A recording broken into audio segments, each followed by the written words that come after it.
you and welcome everyone. Thanks for attending our meeting. We've got a great speaker tonight.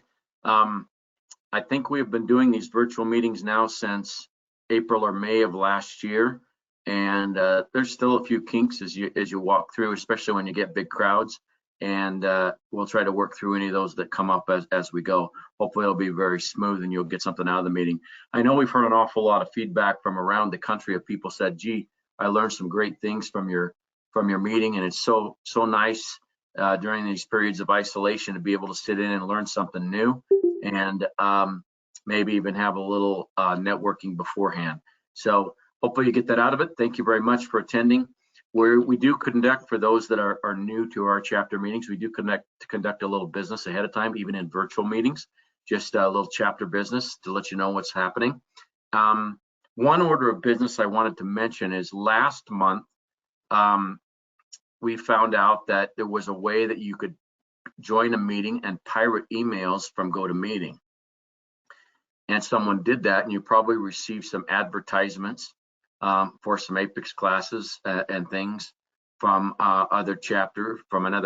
And I think that we plugged that hole of how you can grab emails from the GoToMeeting broadcast. If you were on via a browser last time, they could not. It's interesting, if you came in from a browser, they could not pirate your emails. If you came in from an application, a GoToMeeting application, they could pirate your email. But I think we plugged that hole, as I said. So you may get some emails from other chapters as time goes on for soliciting classes. But that's how we didn't sell your email or anything. That's how it came to be. As I said in the newsletter, we're going to continue these virtual meetings at least through the spring. We're hoping that summer and fall brings maybe a mixture of virtual and face-to-face, both classes and dinner meetings, as well as tours. We do have we're going to have some tours this spring coming up that we're going to do virtually as well. Hopefully you'll enjoy those. I know we did some in the fall and the summer.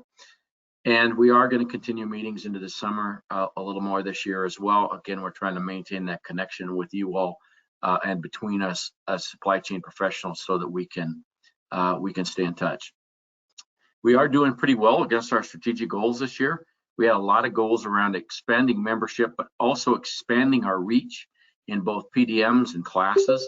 We have had people coming in from many other states, both the classes and the PDMs, and so that's working out very well. Our membership was up in December fiscal year to date since July of about 16%, which is phenomenal in today's world. And a lot of those came in as part of our educational program, as many of you came in as part of our educational program. And so the education has been going strong, and so therefore we're getting quite a few new members. We have got a little more aggressive talking about reminding people that their memberships are coming up, and so you may get some phone calls if your membership's about to expire. There's a lot of discussion around Apex and Apex becoming ASCM. We are contractually obligated to change our name to ASCM, Association for Supply Chain Management Colorado. We're not going to change our legal name. We're going to be Apex Colorado as we're incorporated, doing business as ASCM Colorado. That will match corporate ASCM. If you'll remember, they changed their name from Apex about 2 years ago. And it would have been nice if we all did it at once, but we didn't. So their idea is to do it now. So we will be doing that. We expected to be doing that in January, but we have not gotten all the logos and different things from ASCM to start that process. You will see our website change also to ASCM Colorado, and but if you've got our old website, Apex Colorado, you're going to see that everything is redirected, as well as several other domains are redirected to the new website once it's up and running. So you'll see a few changes that are more cosmetic than anything. You won't see any changes to how we operate or what we do, and for the most part, the folks that are managing the chapter. So that stuff is coming. It's not completely here yet, but it's coming. So when you see some changes, if you have questions, and after the last meeting, I got a few emails from people that said, hey, is this part of the changes?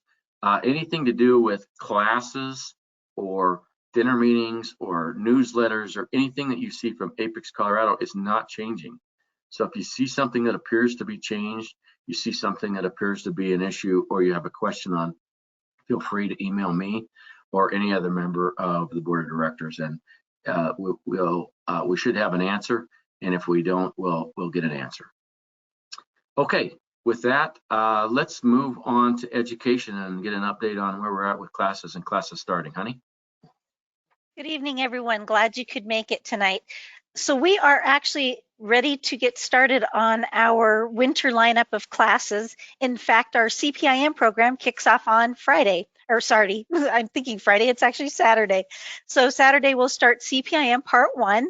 And if you are still interested in getting into that class, let me know immediately and we'll get you registered for that. And we'll do the best we can to get books to you as soon as possible as well. So that class starts on the 13th, which is Saturday. Part 2 will start in March, on the 20th of March. We also have the CSCP program, which is coming up beginning on March the 13th. CLTD is scheduled to start on March the 27th. And our SNOP class, which was a big hit in the fall, is going to start on Tuesday nights, April the 6th. That'll go each of the 4 Tuesdays in April. So we're looking forward to having that go again. All of those classes you can register online, either through our website. The Apex newsletter has the link as well. If you need that link, let me know and we can get you registered that way. If you have questions on any of those classes, please just contact me and I'll help you out. We know that oftentimes businesses might need to have some personalized sessions for their folks, maybe on a different schedule than our public classes. So contact me if you are looking for any of those classes in a private setting for your employees of your company, and we can help you out with that as well. We've got a few private classes that are underway or just getting started in the next few weeks. So we're happy to help with that as well. Roger mentioned some changes that are happening at Apex. There's a couple of things I just wanted to make you aware of as well. The Apex CPIM program is going to have some new materials coming out in the near term. The exams, if you are currently studying for the CPIM exams, do be aware that the exam version will be changing in the coming weeks. The current version and Part 1 of the new versions are pretty similar, so there shouldn't be much difference there. Part 2, there's going to be some changes in the exam for that session. So if you have any questions as far as the timing, I have been publishing the dates that you need to know in the newsletter. Also reach out to me and I can give you the specific dates of the exams and some of the milestones that you need to be aware of. One thing just to put the word out is Apex is also changing what the acronym stands for CPIM. So instead of being certified in production and inventory management, if you see some documentation, it may be showing as certified in planning and inventory management. So just be aware it's still the same class, but some of the naming has been changed. So those are the main things that I wanted to cover, but now I get to do the best part of the evening for me, and that is to introduce you to a newly Apex certified professional that's on the in the meeting with us this evening. And I wanted to give you just a little bit of background because it's kind of a special case. He did so much extra work to get through this.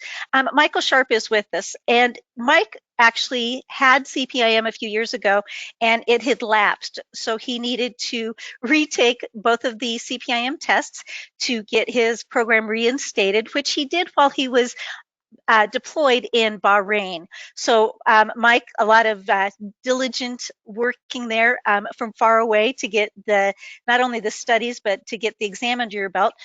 Mike also attended our CSCP classes from the Colorado Apex chapter while he was deployed, and then as he came back to the US, he completed just a few weeks after he took his second CPIM test, he took and passed his CSCP.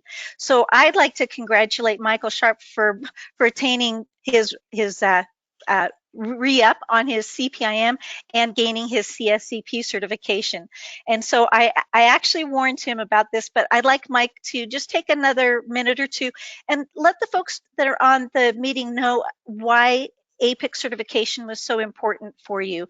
So Joe, if you could unmute Mike, or if Mike, if you could unmute yourself and just give us a couple of words about why the certification is so important to you. Turn the camera back on too, Joe, if you turned them off. He's going to have to do both. I don't have the ability to. Well, hey, yeah, so for me, I'm a program manager in aerospace. I work at Sierra Nevada Corporation. That's what brought me out to Colorado about a year ago. Here we go, share my webcam. So here's our lovely home office, actually, that my wife has now taken over, and I'm working at the kitchen table. So, but it was, CPIM was important to me as a program manager because it just gave me a lot more insight into what was going on with our purchasing, with our buyers. And that was important, as well as the, the production floor. So I've worked for UTC Aerospace, and back before that, it was called Hamilton Sundstrand. And then worked at GE Aviation, and at different sites, I've had different experiences, in terms of the proximity to the production floor. So I really enjoyed actually being able to walk out on the floor at the sites where we were really co-located.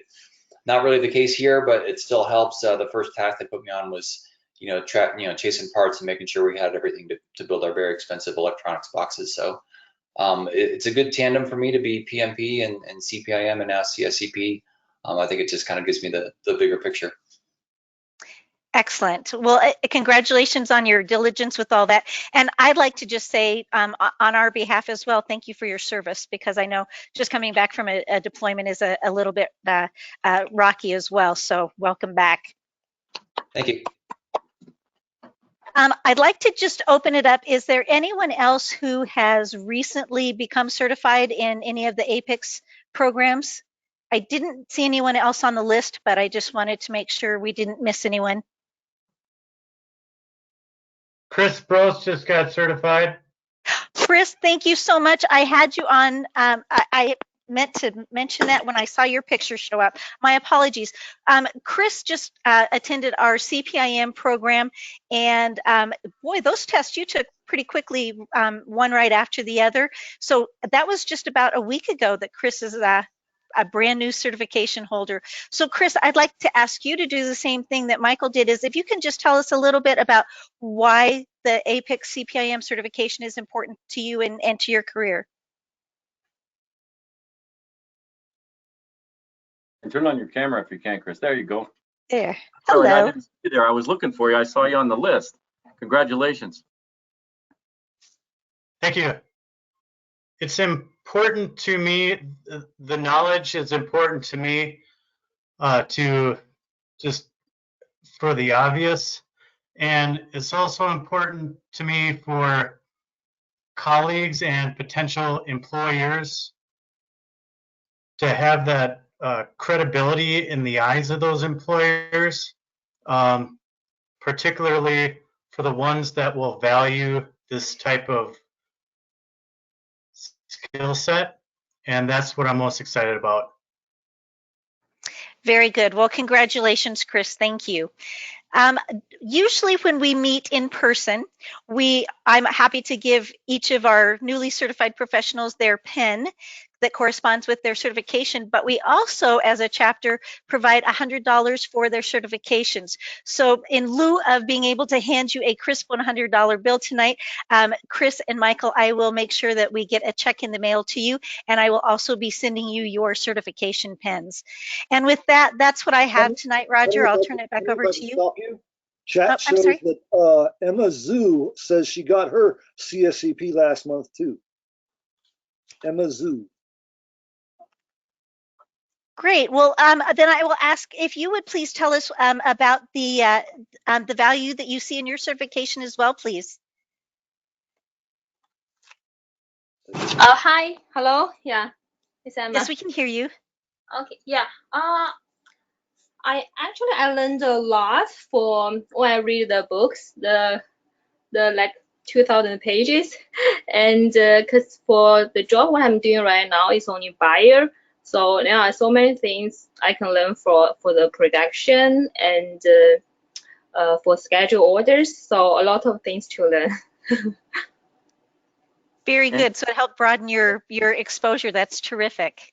And you're from Ontario, Canada, is that correct? Yeah, it's in Canada. Fantastic. Mhm. Welcome. Excellent. Thank you for joining. We only pay in US dollars. It's okay. Emma, I'll contact you offline and I'll get your information so we can make sure to get your pen and all to you as well. Thank you. Well, congratulations to all of you. Thank you so much. Roger, that's it for me this evening. I'll turn it back over to you. Thank you, honey. A lot of classes coming up. Take a look at them. I appreciate all you people getting certified. I remember when I did, it's quite an accomplishment and you should be very proud of it. With that, I told you Carlos should have a speaking part. So we're back to our new Vice President of Membership, Carlos Calderon. Carlos? Yeah, thank you, Roger. Can you hear me? Yes, sir. All right. Well, thank you, folks, for having me. It's only been a short month since I, let's say, arrived. But like Roger said, we are indeed ramping our efforts around membership, precisely around 30-day renewals and suspended accounts, following up by phone or by email. So you'll see more of that as we progress. And as we get closer to the end of our fiscal year, you're going to be seeing more and hearing more about our survey, so we can get a little bit about the voice of the of our memberships. You know, as far as I can tell, it's been a short period of time here, but I can see that we're tracking really well to our goals, like Roger communicated. And from January to February, we've actually had a few folks signed up, so we got like 13 new members in the last month alone. That is really it for me. All right, thank you. Thank you. And as I said earlier, you may be getting some calls from Peggy Faye to remind you if your membership lapses, because we find that a lot of people say, oh shoot, I got that email and I forgot to rejoin. And so she'll give you a little friendly reminder. Okay, I think that's all the chapter business for the evening. We're tracking very well against our budget as well. We're about halfway through our fiscal year and things are going pretty well really for the chapter. Classes are full. We're very pleased with the PDMs, as I said earlier. So thank you all for joining. And with that, I think I'm going to turn it over to Joe Grigger, Vice President of Programs, to introduce our speaker. Joe? Great, thank you, Roger. Go ahead and advance to Vance's picture. It's my great honor to introduce Dr. Vance Valencia as an active duty Air Force Lieutenant Colonel with nearly 20 years as an engineer. He works in my office. He's a great guy. And when I started talking to him about that I do these dinner meetings, he practically jumped at me and goes, oh, hey, I need to get back into this stuff. He's been a teacher for Air Force Institute of Technology. Vance, correct me if I'm wrong, is that twice now or just once? Just the one time. It was I spent 7 years there, 3 years getting my PhD and then 4 years teaching.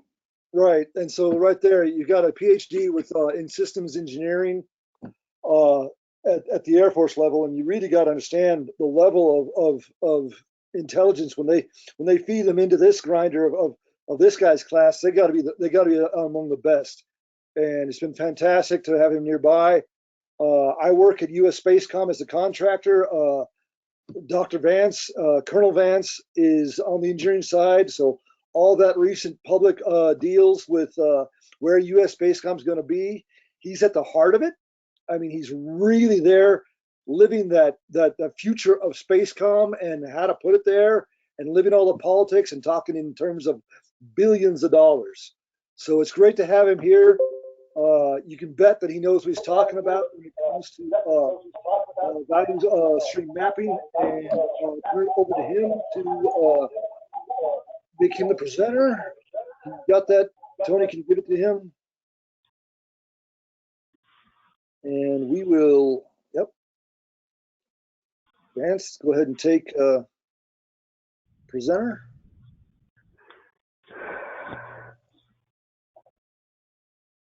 All right. You're hot. Okay, thanks, Joe. Real quick, I'm planning for 40 minutes, so it looks like hard stop at 8, or do I need to end sooner than that? No, there is not a hard stop.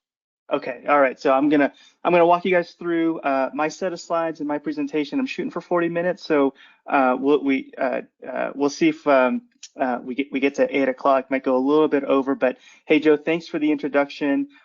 Yeah, when he came to me and told me what he does as the vice president of programs for the Apex chapter, I did in fact jump out of my seat and say, hey, look, I'd love an opportunity to talk if you have that. And he sure enough, he came through and gave me this opportunity. So I'm looking forward to the next little bit of time with you guys to talk about an expertise that I've developed over, I'll say, the last 5 or 6 years of my career after having left AFIT when I taught. My goal today is to share with you all some lessons that I've learned on this great lean tool called value stream mapping. I found that in my role as a leader and as a facilitator, it's been a great transformation tool in changing the organization that I've worked for the better. And my hope tonight is that I can share with you, or I can shortcut your learning curve if you're interested in learning about the value stream mapping method, or maybe inspire you to action to pick up the book or the textbook or do a little bit of research. If you don't know anything about value stream mapping, or maybe inspire you to action to go ahead and lead your own value stream mapping event for your organization or company. So a little bit about me up front. Yes, 20-year active duty United States Air Force Lieutenant Colonel. I am not a logistics or supply chain professional. I'm an engineer by education and by trade. My undergrad was in mechanical engineering. I earned my master's degree in engineering management. And then about halfway through my PhD program in systems engineering, I realized I was the wrong kind of engineer, and I should have grown up as an industrial engineer, because systems and process improvement and this movement of lean thinking is really what interests me, and where I feel like I make the biggest impact with that skill set. I am a licensed professional engineer in mechanical engineering, specializing in HVAC, heating, ventilation, and air conditioning. I recently got my certification in Six Sigma Green Belt through the American Society for Quality, and I'm currently studying for my certification for the Six Sigma Black Belt for ASQ. I've been a squadron commander twice. I taught at the Air Force Institute of Technology, and I'm currently assigned to US Space Comm. And yes, on the engineering side, I do lead a team that is at the heart of the planning for the recent basing decision of US Space Command. Within the context that's most applicable to us, what my experience has been, I've been a value stream mapping, both a facilitator and a champion. A number of times, I've lost count over the last 5 or 6 years, and today I do want to share that experience with you guys. I did start a blog, and I'll talk about that here at the end of the presentation. You can see the website there. It's just my first name and my last name .com. And I want to share a picture with you guys of one of my recent assignments as a squadron commander. You figuratively wear a number of different hats as the lead civil engineer for that airbase. Another hat that you wear is the command side, the good order and discipline of your airmen and your squadron. And then a third hat that I wore, and I suppose it's a literal. I was also the base fire marshal, so I was the senior. I was in charge of fire protection policy on the base, and that's a picture of me with my firefighters, where I spent the night at the fire station and spent the day, not necessarily learning how to be a firefighter, but learning about them and about my firemen and what drives them. And that was one of the most enjoyable parts of the job, is spending time with the airmen. And I managed to pull in my interest in systems and systems thinking, lean thinking, as a leader for the squadron, and I did it a number of times through value stream mapping. So today, what I'll talk to you guys about is my lessons learned on VSM. So I'll go through a short primer on VSM. What I learned recently is logistics and supply chain professionals, if you went through an undergrad program, maybe VSM was a module or chapter in one of your logistics and supply chain textbooks. But there may be some out there in the audience that might not know what value stream mapping is. So I'll give just a quick primer, high level view, broad brush, just the wave tops on what it is. And then I'll get into the heart of the talk, which what I found to be the 5 best practices for leading successful VSM projects and VSM teams. And you can see what they are here. First one is socialize, socialize, socialize. The second one is being a teacher and teaching your team the different tools and techniques that you know. Having a clear, well-written charter is a roadmap to success. Keeping your champion engaged is important for not just for the project, but for your team as well. I'll talk about some of the details there. And then one of the biggest challenges that I've had is changing the plan. And I'll talk about how very early on in my experience with VSM, I refused to change the plan because that was the plan that we decided as a team. But there's merit in changing the plan. And then at the very end of the talk, if you're quick with screenshotting, I offer a few resources for you to include my website that might help you if you're interested in this kind of work. So a quick primer. I always start with this particular quote. It's from the great management thinker in quality. Deming, if you can't describe what you're doing as a process, you don't know what you're doing. And sometimes that quote can be off-putting to folks because the implication there is that the person that you're talking to might be incompetent, doesn't know what they're doing, because most of the time, they don't think in processes and they've never taken the time to describe their work in a process. But this is really at the heart of what value stream does, is trying to describe the process in your company.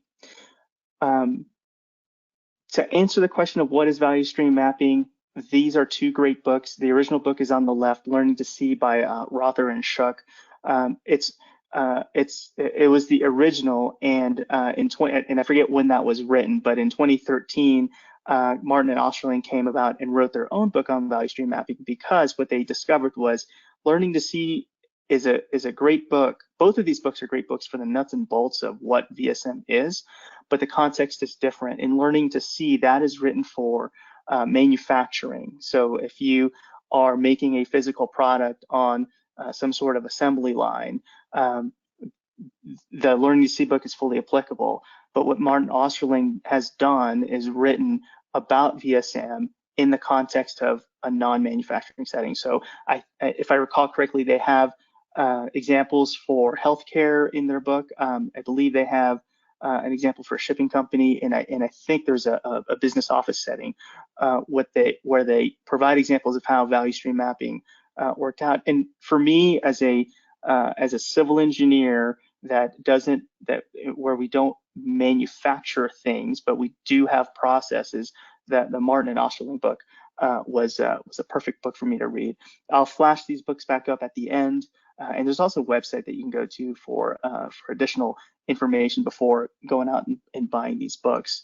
But as I was researching for this talk, I flipped open the foreword in Learning to See, and this section of that foreword by Womack and Jones, who are a pair of other thinkers in the lean movement, what they found after writing their first book, Lean Thinking, was that people, as they're trying to implement lean, follow the first 3 steps of their recipe just fine. Find a change agent, and they say, how about you as the change agent? And then the second step would be to find a sensei, and the sensei is this mentor or teacher where you can borrow their learning curve so you can learn quicker on the lessons that they've learned in implementing lean practices. And then step 3 would be, either seize a crisis or create your own crisis to motivate action across your firm. And that particular bullet resonated with me because I've shared often with the folks around me, don't let a crisis go to waste. As you're problem solving this crisis, that is an opportunity for change. And you need to be thinking ahead as to how to leverage that event, that crisis, to change behavior. But going back to the forward, Womack and Jones found that many just jump to step 5. They go and they pick something to go out and improve and try to remove that waste quickly according to lean practices. But they overlook this most critical step, which is mapping that entire value stream. And that's what the book Learning to See is about. It's about mapping that value stream. As I go through the process of educating teams that have never done this kind of work, this is a very basic slide that I show them, that it's a 3-phase process. In the first phase is your preparation phase, and Martin and Osterling say, you need to spend about 4 weeks to prepare prior. I found that number for me is really 6 to 8 weeks. As I'm going through and talking with folks, socializing the idea of a VSM, developing the charter, getting the goals from the senior leadership, that has taken me 6 to 8 weeks before. It's never taken me 4 weeks. To me, that's really quick. So the preparation phase is the first phase. And then where everybody focuses their time and attention is in the middle part of the screen, the 3 consecutive days needed in developing the value stream maps. And each of the days is designated with an objective. And the first day is developing the as-is state value stream map. And what you're doing is you're trying to understand the current state. And I say that this is the learning day, the deep learning day. The second day is the designing the future state, where you're developing the to-be value stream map. And then the third day, having known where you are today, where you want to take the organization in the future, you understand now the gaps in performance. And the job of the third day is to develop that transformation plan. And that's phase 2. And then phase 3 is then executing that transformation plan. And at US Space Command, I'm in charge of a value stream mapping event. I'll talk about that here in a little bit. And we're in the middle of executing that transformation plan. And if you really have a lean company, a lean organization, you'll repeat the process for either the same value stream because you've learned a lot of different things, or a different value stream, and work through that process. Doing a value stream map is different than a process improvement map. And what I'm trying to show here on this slide is that a value stream is a collection of different processes that take some raw material or raw input and works that input into some output which delivers value to somebody that's willing to pay for it. It's a collection of the processes, and then each of the processes has their own step that you follow in the process. For value stream mapping, we stay at what I like to say the high level, the strategic view, and we look at the overall value stream and how the processes link together. This kind of work is leadership dependent, it's leadership heavy, and it's really a strategic view of the business. Whereas in a process improvement project, or if you're just trying to map out a process, your end state is understanding steps 1 through X of that particular process. And I like to say that this is a lower level look, and lower level not meaning worse. It just means more detailed, a more detailed look. It's frontline worker heavy, and it's a very tactical view, of the business. Now, I'm not saying that when you do a value stream mapping project, you don't need to know about the different individual steps. It's just in those 3 days, there is so much going on, you don't have time to get into each of the different processes. What your goal is to look to see how the processes come together. And if an improvement project that you and the team have outlined in the third day, the transformation planning, requires a revamping of the process, then in the execution phase, that's when you'll do the process improvement process improvement projects. Some of the key players in a value stream mapping exercise are, we'll start from the top, the upper management, the executive sponsor and the value stream mapping champion. The difference between the two is the executive sponsor is high level in the company, usually C-suite type individual, so CEO, CFO.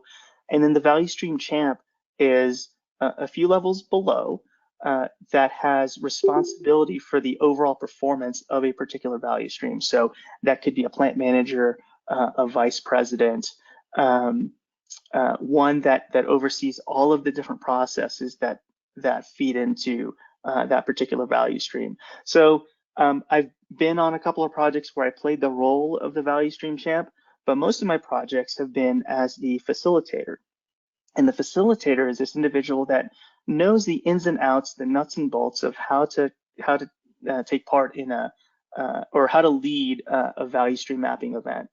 They don't necessarily need to know all of the processes or be an expert in that value stream, but can guide the team through what's needed to have a successful value stream mapping exercise.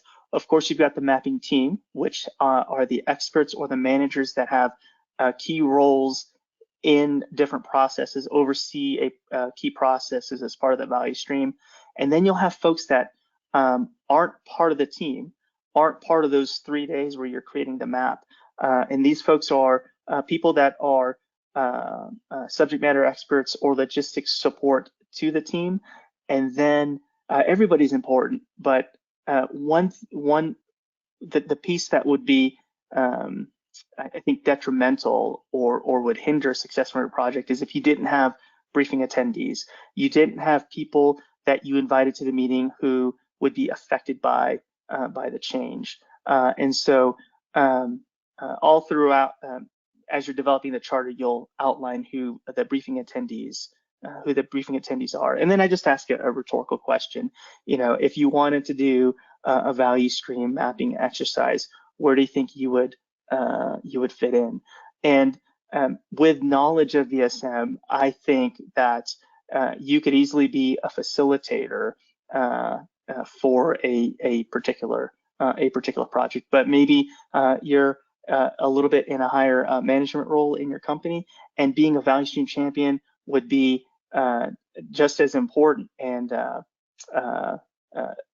effective for success in a project. Let's see. Okay, yeah. So, and over the last couple of weeks, I've been giving some thought to this question. You know, what's more important, being a facilitator for a value stream mapping event or being a leader? And I've come to the conclusion that you can be both. And I like this picture of the crew team. So the person I want you guys to focus on is the young lady at the top of the boat. That's the coxswain. And what the coxswain does is, you notice she doesn't have any oars in her hand, and so she is not. You might think that she's not contributing to the team, but she in fact is, and that's a leadership role on that team, because that coxswain sets the tone and tempo for the team. She controls the rudder, so little adjustments on her part have big impacts on the team overall. And as the motivator for that team, she expects big things out of the performance for that team. And so as a VSM facilitator, or maybe as a facilitating leader, that's your role as well, is that, you know, you set the tone and tempo, you set those expectations, and you guide your team into project success. And so knowing that role of being a leader in your company, even if you don't have formal authority, you can have big impacts across your company because the tool is set up to break down the silos among the different divisions, among the different branches, and really impact or transform your company through process improvement. So let me go now into each of those 5 value stream mapping best practices. And here, the first one that I have is the socialize aspect. And maybe you know, as I was building these, I think I should have saved this one for the last, because this is probably the most important one of all 5. The goal here is to build trust with everybody, up, down, and around you in your company.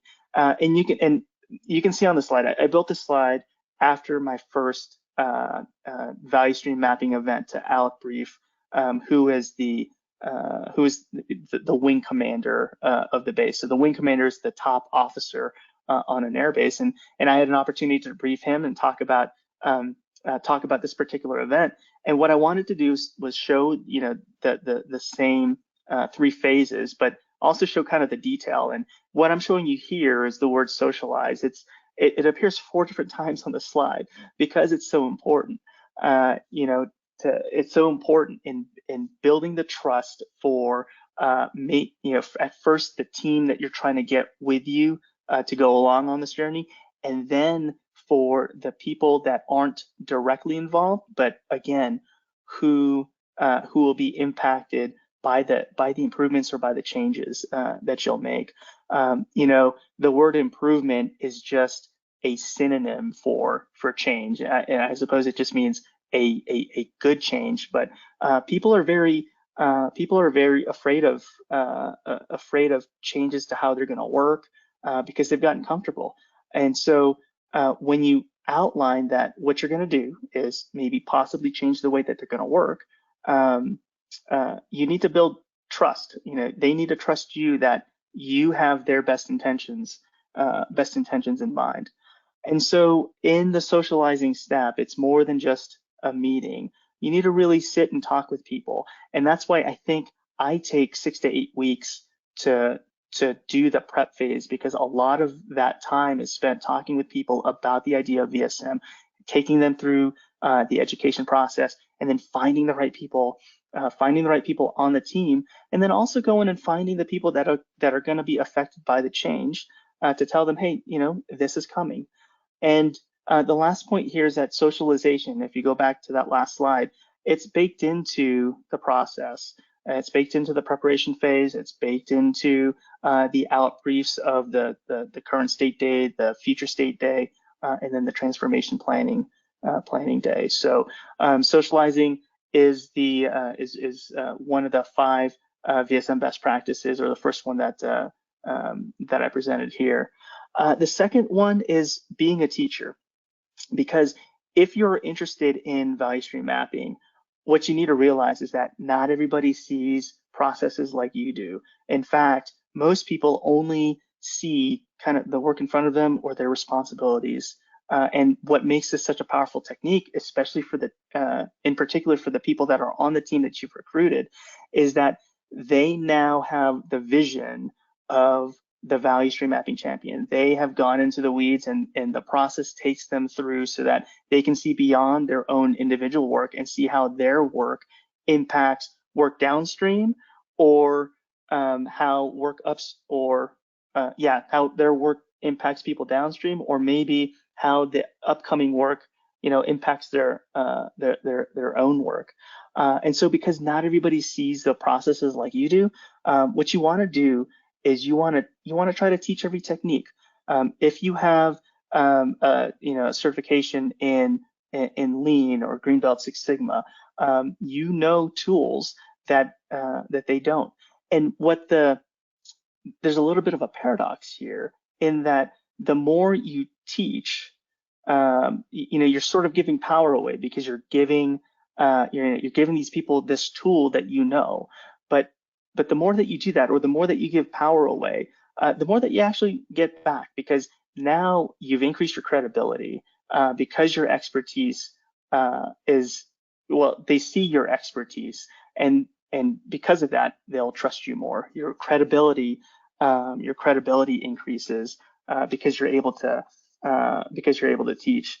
And then, more importantly, the more that people know and understand the process, the more the buy-in and support and trust you'll garner. And so, on my very first VSM event, I was so excited about doing it, because I could see just the value and the possible improvements across the squadron that I had. And so in retrospect, I made a critical leadership mistake and pushed kind of pushed that noodle along, and people went along because I was the squadron commander, and so they needed to follow the squadron commander. But every year in the military, units need to take what's called a DEOC survey. It's an organizational climate survey. They took this organizational climate survey, and I was absolutely hammered on it because I didn't do enough teaching, I didn't do enough socializing, and at the same time, I don't think that, in retrospect, I don't think the squadron was entirely ready for it. But I was absolutely hammered in the organizational climate survey. Going back to learning and being a teacher, learning is a part of the current state mapping. One of the rules in current state mapping, or one of the things that I like to say about the current state mapping day, is that it is the day of deep learning. And so one of the rules that I line out for the team is no judging. Today, you do not judge. People are going to express their frustration or express the process, and maybe the frustration comes out, but you do not get to judge today, because your job today is just to learn the process or people's processes from their perspectives, because that will help outline what the current state is, and then that will help in designing what the future state will be. And then the last bit here with being a teacher is be ready to teach next steps. In those 3 days, it's 8 hours a day. It's 8 hours a day, and you're asking a lot of work from your folks, and they're going to want to know what's next, what's next, what's next. And so as you go through, try to develop an expertise in VSM so that you can talk easily and eloquently about what the next steps are, for the team. Related to those next steps is this idea of having a good roadmap. Every team needs a leader that tells them where to go and how to get there, and that's where this having a clear and well-written charter is. Here are the elements of a good charter. You've got measurable goals. You have by name, unambiguous roles. You've outlined what the benefits to the customer is. And you've also outlined some logistics details of the, who, what, when, where, and even down to, okay, lunchtime. Are we doing a working lunch? Are we going to break for lunch?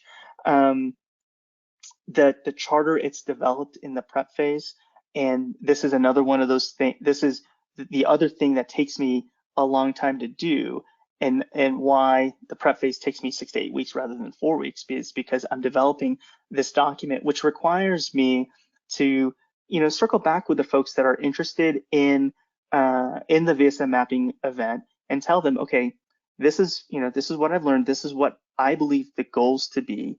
Leader, value stream champ or executive sponsor, what do you think the goals are going to be? And those goals are going to be different than the goals of the team. One case in point is this particular project that I'm on now. It is an onboarding process look. And so the issue that we have is that we're a brand new command. US Space Command is very brand new. And so not all of our processes are in place. One process that is very broken is how we onboard our folks. And for me personally, it took me 8 weeks. I got here to Colorado Springs in May. It wasn't until the end of July before I got everything that I needed for all of my computer accounts, my computer, my IT access, and then my badging access to certain places. That took me 8 weeks. And so as I was developing this charter, I said, hey, what should be the goal here? And so the team that's on the value stream mapping team, they came back to me and said, we think about a week is reasonable. Well, when I finally went to go brief the value stream mapping champ, who's a one-star general, I said, hey, the team said 7 days. And I remember this conversation because he's like, is that 7 days? Is that set in stone? And I said, no, you can change it. And he's like, I want it in 3 days. And I took a step back and I was like, okay, 3 days it is. And that was another point back to the socialization where we have that change, and I needed to go back and talk with the team and tell them this is the goal that we have. What are your druthers? Do I need to go back to the value stream champ? And because I was talking with folks up and down the chain, that that particular change wasn't that big of a deal. It was easy to follow through on. This is a format to follow for a good charter. This is a particular website, and I'll pop the website back up, but it's from the Martin Osterling book, and this is the format that I followed for every single one of my value stream mapping exercises. You can see the different major blocks. Hey, what's the scope of the project? Who are the people that are accountable to the project? What are the current state problems? What are the business needs? What are the goals, the measurable target conditions? And then what are the benefits to the customers and benefits to the business? And if you have this format, what this does is it sets up the guardrails for your road that you're following. It prevents the team from distraction, because you will always reference this charter when you're deep in the weeds and you need to come up for a breath of air. You can come back and say, okay, what is it that we're trying to do? And if that thing that you are on, that bunny rabbit hole that you are on, isn't within the scope, you know that you've gotten a little bit distracted and you need to pull the team. You need to pull the team back. My fourth value stream best practice is keeping your champion engaged, because you need that support.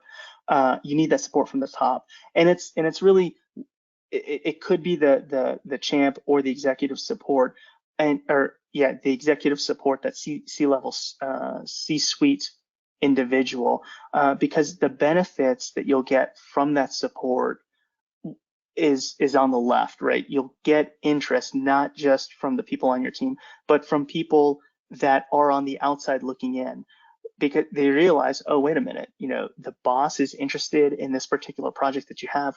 What is it that you're doing? What support do you need from me? You'll generate that interest from folks outside of the project. They'll also be useful in removing roadblocks that your lower level managers or you as the facilitator can't remove. When you tell them that you had an engagement with the champ or the executive sponsor, that'll really energize the team, because they will see that the big bosses are paying attention to their work.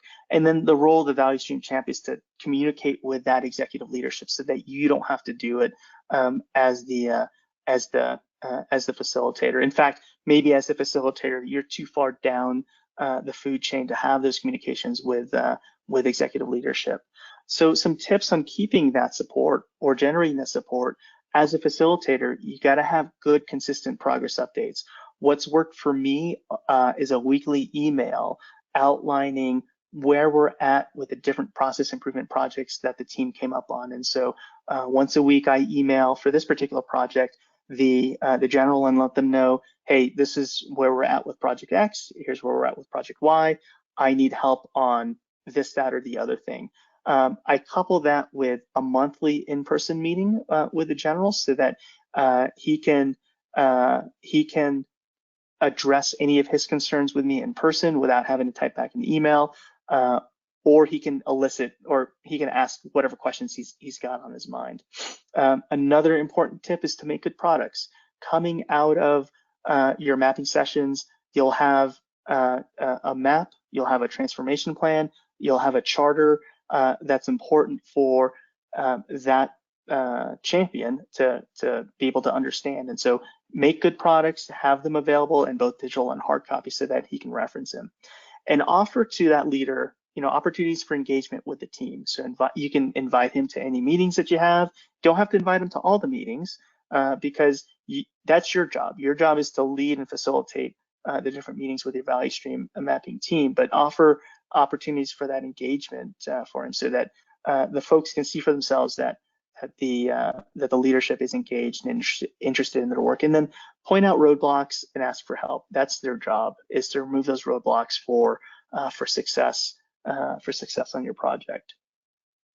And then the last tip that I'll share with you guys is that when it comes to value stream mapping, don't be afraid to change the plan. If the plan isn't working out, then you can change the plan, but don't change the goal. And there's a difference between knowing when to change the plan because new data or new information or a new context necessitates or requires the plan to be changed, rather than a team distraction. And this ties back to that value stream mapping charter. So because you got to know what the goals are, you got to know what the important things are, so that you're not, the team isn't chasing rabbits down these bunny trails. Assess and reassess the ROI for your projects. One of the recent issues that I had was I had a particular project that I needed support from a contracting officer. What I wanted to do was set up a meeting with contractors across the command, and I wasn't getting the support that I needed from this one individual. And so this drug on for a few weeks. And then I went back and I took a look at the return on investment for that particular project. And if you know what a pick chart is simply a chart that outlines effort on one side. So if on the y-axis you've got effort, whether it's easy or it's hard, and then you've got return for that effort. If you've got a lot of return or very little or no return. And when you line up those two axes, you come up with four boxes. And those 4 boxes will tell you, hey, this is easy and it has high return, so we're going to just do it. Or one of the boxes could be, this is a hard project and there's very little return on that project, so this is in the kill box. We're not even going to consider it. And then there's the other 2 boxes of easy but low return, or high return but hard to do. And if you assess that ROI for your projects via pick chart, you can see what the return is going to be for that particular project. And what I found was, for this project with that contracting officer, one, it was what we called a medium return. And because it wasn't a high return on investment or a high return on effort, I said, you know what, I'm just going to go ahead and kill this project, because we're not going to get that much out of it to begin with, and it's costing me a lot of time and a lot of effort to try to pull this together. So assess and reassess the ROI for your projects, so that you know whether or not you want to kill the project or keep the project. Make canceling a project a deliberate decision. And when you do, communicate with that, be sure you communicate that with your team. Make sure you have a well thought out rationale why you chose to kill a project, or if a project's floundering, why you're choosing to keep it, and keep that communication up with the team, because it's your team that's going to be doing all the heavy lifting for making sure that the value stream mapping project is a success. So that's the heart of the talk right there. The 5 value stream mapping practices of socialize, socialize, socialize, be a teacher, having a clear, well-written charter, keep your champion engaged, and don't be afraid to change the plan. But before I go, the last few things are some resources to help you if you're interested in lean thinking or value stream mapping. These are 2 classic books, or is classic now. Back when I was introduced to them, they were brand new textbooks on lean thinking or lean systems. The first one is the Toyota Way, that talks about the Toyota production system, which that Toyota production system is really the basis for these lean management principles. And then Womack and Jones, who I referenced earlier in the talk, that wrote the foreword for Learning to See, wrote the book on lean thinking and gives the basic principles of waste, of how to incorporate the worker into the overall system, the teaming that's required between the worker and management. So these are 2 great books. If you were exposed to it in undergrad, it's worth picking up the book and rereading it to get refreshed on those lean principles. And then another couple set of books here, again, is Learning to See. And what I wanted to share with you guys was this website underneath the Martin and Osterling book, because they'll give you, if you click on that website, some visual products to use, as well as templates for both the value stream mapping charter and then the value stream mapping transformation plan. And those 2 products are Excel documents that, again, I've used over the years in leading my teams through value stream mapping. Now, before I get off of these 2 books, one other point that I wanted to share was that in both of these textbooks, they're going to talk about a standard set of icons or symbology for value stream mapping. And although I get it, we all need to have a common language or a common framework to be able to talk from as we practice value stream mapping. You actually don't need to follow that symbology or the icons that they provide. In fact, I don't actually use them, but what I do is have process blocks and be able to capture the information that they talk about in value stream mapping. Percent complete accurate, lead time, process time, I forget what they call it, roadblocks in the process. I'm able to capture that data in a basic text box that I use for each of the process blocks. So I guess I say this because if you start with value stream mapping and you don't have any prior experience, you don't have to spend a whole lot of time if you don't have easy access to that symbology that they have in those two books. And then the final resource that I want to share with you guys is my website. It's something that I just recently started. Over the years, I've always wanted to share my writing. Writing is a skill set that I've developed over the years. I feel that I'm very good at, and so I set up this website to be able to share my blog on these areas, on Lean Six Sigma, on productivity tips, on book reviews, and I'm developing a section for different digital resources for folks that are in three primary buckets or audiences.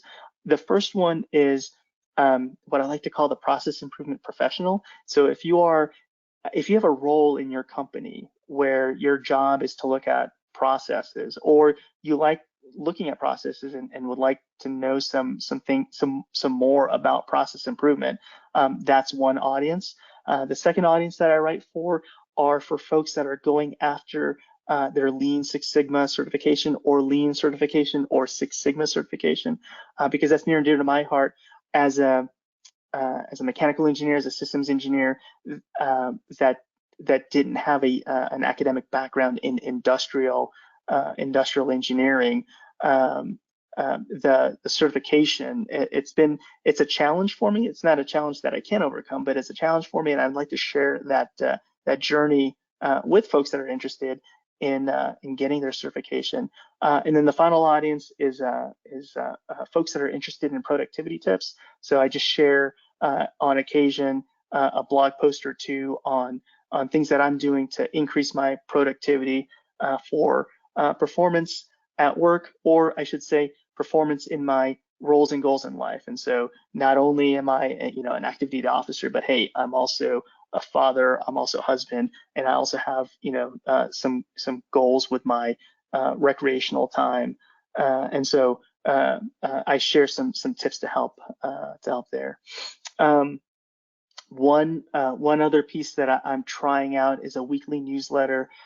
You can sign up through the website, and that weekly newsletter gets you updates on the blog. It's just one email a week, updates on the blog, some things that I might have found throughout the week on the internet, or just updates as I go through this journey of running a website and developing my expertise in Lean Six Sigma. So you can sign up at the sign up below if you're interested in the newsletter, or you can also sign up directly on my website at vancevalencia.com.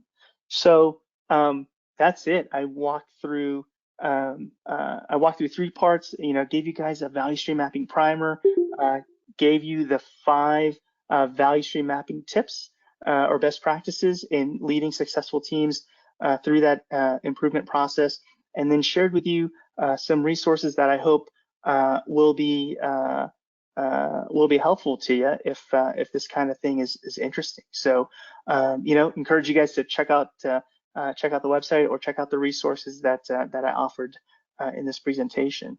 So I just want to close by saying thank you for the time and attention this evening. It was a pleasure for me to talk to this Apex Colorado chapter. I hope you got something out of it, and if you did or didn't, I'm happy to get feedback from any of you guys on the talk. So Joe, I'll turn it back over to you and let you run the meeting. I'll stick around for questions if folks are interested. But thanks again. Do we have any questions from anybody? Eric Brayton, you're a black belt, aren't you? Do you have any questions?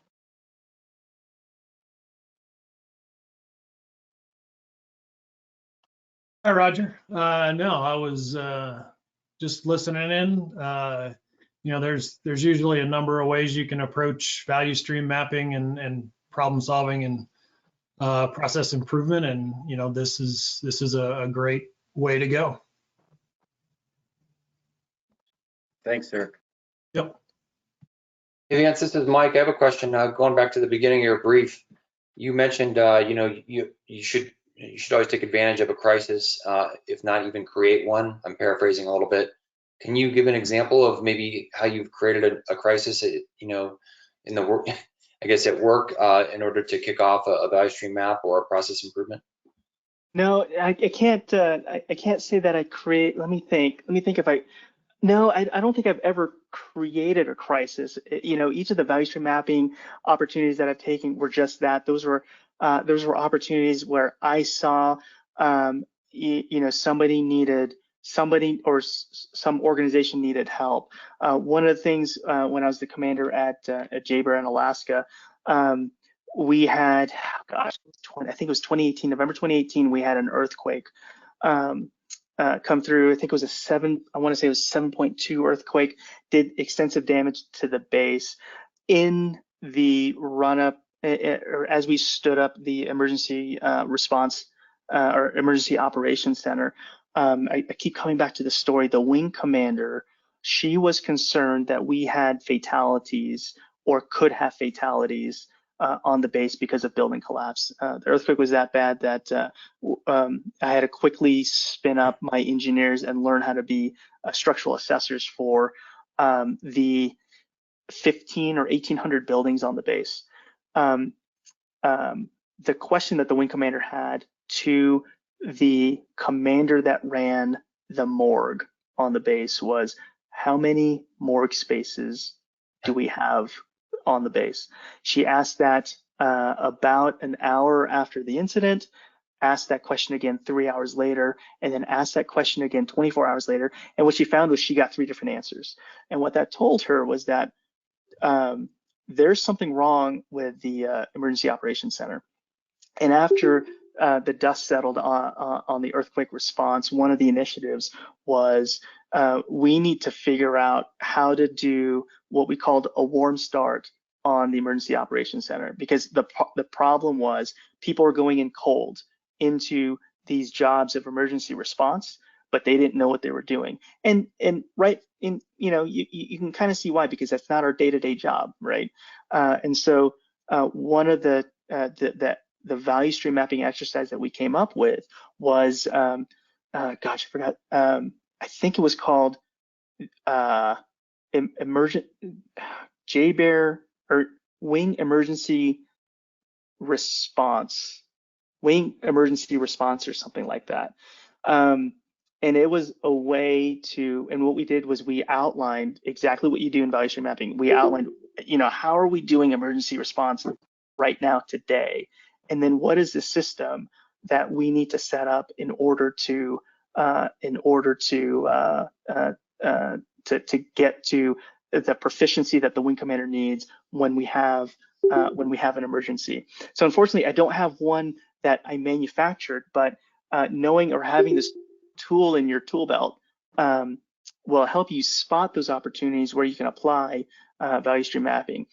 But the thing that I'd caution against is, if your only tool is a hammer, right? Every problem is a nail. And so I think it was Chris, the commenter before, was that there's his point was there's a number of different ways to get after process improvement, and that is in fact true. And so as a process improver, this is just one tool to use, and I'd urge everybody to learn as many different kinds of tools that they have, so that you don't have just the one hammer in your toolkit. You have all sorts of different tools at your disposal to apply to find the right solution.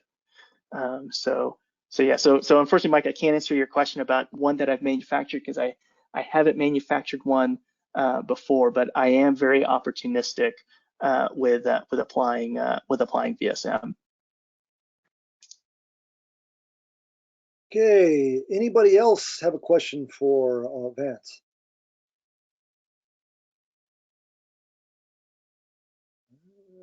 Doesn't sound like it. Give him a few more seconds. This is Carlos. I have a question. Can you hear me? Yes, Yeah, we can hey, hear you, Carlos. Carlos. Yeah. So, Vance, thank you very much for your presentation. I enjoyed it. I do have one question. So, VSM is, it's a lean tool, right? Like you said, but it's part of the lean philosophy, which is around learning and ultimately asking why. You know, outside of the military, if you have a group of people that really don't want to learn, what would be your recommendation on trying to move forward with that gridlock? So that's a tough one because what you're asking for is what you're trying to get at is readiness for change. And if your company or your group of people just aren't ready for change, there's not a whole lot that you can do. And that's why that crisis comes into play. And having the skill to be able to manufacture a crisis or articulate a crisis or just be opportunistic for a crisis will cause that will be that kind of spurring action for that change. And so the recommendation would be, how can you, so it's two things. It's one, it's either manufacture your own crisis, which I've already articulated I'm not good at because I've never done, or leverage a crisis in order to get people to be ready for change, because people are comfortable. People are comfortable in doing the work that they've done for years and years and years, and they don't want some new guy coming in telling them how to work unless their comfort is kind of endangered or is at risk. So it's going back to what is that crisis that you can manufacture, or what is that crisis that you can leverage in order to get people to change. Thank you, Vance. Yeah, it's the dreaded phrase, right? Oh, this is the way we've always done it. Oh yeah, absolutely. In the military, lean tools are very popular, and this is a lesson that I've recently learned. You always start with lean tools in the military because our processes are so either ill-defined or unstable, in meaning we don't have the measures, or we don't have the metrics to be able to measure how our processes are performing. And so the work that I'm doing in getting smart in Six Sigma or quality, I think it'll be useful in the future. But right now, we always start with lean tools, and I like lean tools because they're easy. They're easy to explain. Once you take the time, or if you find that audience that wants to listen to you, they're easy to get behind, and really try to motivate these guys towards action. So yeah, cool. Thanks for the question, Carlos. Appreciate it. Thank you. Vance, I'm going to beat you with a rubber chicken when I see you next. Saying we don't have measurements of our processes. What did we do today? What did we? Oh, the dirt. Yeah, the DIRS. Yeah. Okay, but what? Yeah. So we have readiness measures. Don't. These guys don't want to hear our little drama today. Killing me. Killing me. Sorry. Oh my gosh. Okay, well, Vance, thank you so much for everything. This is a great presentation, a great hit on value stream mapping. Tony, if you can give me presentation rights, we'll go to the drawing. Excellent. All right. So, as you all know, we have a drawing for you must be a member and you must be present to win. I was tired of trying to use my phone, so I've loaded all 378 names into this wheel. And when I hit it, it will go around and we will draw out a member. And if you are present to win, you will win. What's the going rate right now, Roger? You remember? Progressive, what is it, 400? Yes, it is. It's $400. So here we go, folks. Come on.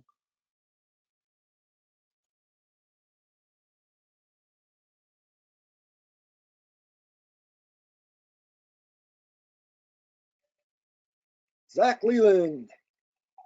Thank you, Zach, but I don't think you are in attendance. So we will stop sharing and turn it over to Roger. Well, all right, let me first cover one thing real quick, if I may. Sorry, I'll catch you up later. The drawing. Stop sharing. There we go. So, not the drawing, but the survey. I apologize, I'm stumbling, folks, but we do surveys of how this event went. You can see on the screen right now for chat is the survey for SurveyMonkey. I will send it out by email. And of course, it was on the screen when we were showing my picture on the end there. I hope you all had a great time. We will be meeting again next in March. And we will be talking about AI and data science. So it'll be a great meeting. Roger, I will turn it over to you. Thank you, Joe. And thank you, Vance. Great presentation. I guess we have good news all the way around. We had a great speaker. All of you are going to be home pretty quickly is good news. And we get to do it again next month on March 10th. Hopefully you enjoyed tonight's meeting and thank you for attending, especially those from outside of our Colorado region. We welcome you to our meetings and thank you all and good night.